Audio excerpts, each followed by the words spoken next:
Good morning, my loves. Remember yesterday we talked about the grand fixed cross and particularly the Pluto-Jupiter part, the square between these two planets. Today I want to talk about Mars and how Mars influences this fixed cross. So Mars will oppose Pluto on May 21st. And that's actually a blessing.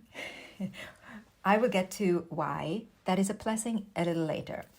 This opposition is super, super, super intense. Probably the most intense opposition we can have when it comes to anger and unmet desire, but also your idea of how things are supposed to go. And Mars is in 0 degree of Leo.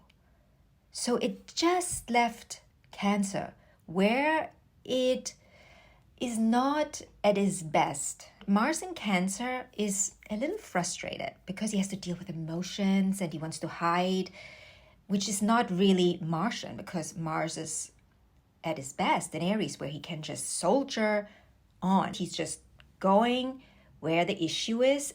But in Cancer, that's not really the mission, right? That's not what Cancer is all about. So Mars in Cancer is like, he kind of closes itself. And now he comes into Leo, and all this unresolved emotional baggage that he brought from Cancer into Leo is about to explode. So he meets Pluto in an opposition. So the ego, Mars, meets the soul's infinite potential, Pluto. And the ego says, I want what I want. I want what I want. Let me get what I want. And then there's the square to Jupiter and the North Node and the South Node. And that means that, first of all, it amplifies the anger of Mars, but it also tells us that Mars wants to press through the idea it has of the future, right? The ego is like, I want this. I want this. I don't care about anyone else. I don't care. I don't care. I don't care. I just want this. It's like the inner child is speaking. We are in Leo now, meaning Mars is in Leo.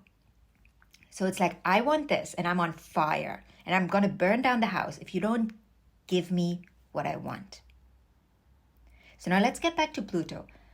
Pluto is like, okay, child, well, I've got to tell you that that's not the soul's intention. Be open to other possibilities. There is not just this one option. But Mars is like, no, there is just this one option. And Pluto is like, well, dear, you will learn that there isn't. And the thing is, when there is an aspect with Pluto, any aspect with Pluto, Pluto, quote unquote, wins as their evolution is underway. Pluto is in Aquarius, the evolution. What's going to happen? We will probably either get really angry about something we thought we deserve and should get or have, and we will stir up a fuss, or someone around us will do that. Somewhere in our life, we will experience that. And then we remember, because there's no, we're talking about the blessing. Then there is the sextile to the sun that just moved into Gemini.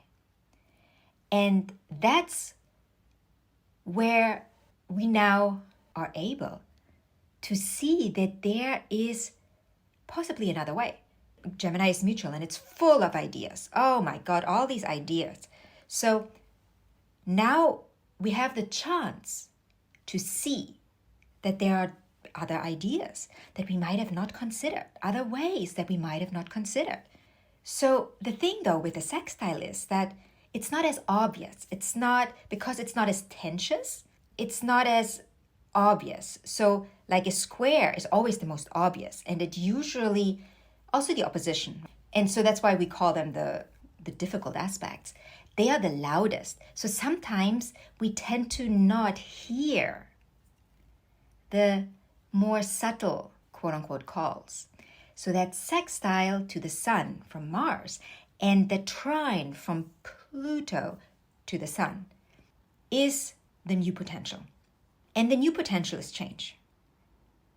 The new potential is not something old. There's no reinstating of the old here. There is something it's got to give, and then we move into the new. And so what I want to leave you with today is be open to the new. And trust me, I know it is not easy. I myself am struggling with that. Being open to other possibilities, because I have a very strong idea of how I would like things to go. But I also know that being open means that something better could come my way. Something better could resurface or surface. No, maybe not resurface, or maybe resurface. But it is not going to be something I've already done. Maybe in the past I had the chance to go that way, but I chose not to. Now maybe, well, here we go again. Try it now. So when I say resurface, it doesn't mean you should do something you've done in the past. I'm just saying it could be something that was shown to you in the past and you said, no, thank you. I'm just like doing this because you were in your own world where you thought this is how you should live. And now this is presented to you again and you're like, well, maybe I should consider that. Maybe this is something that will get me to the next level, that will help me grow, evolve, and blossom.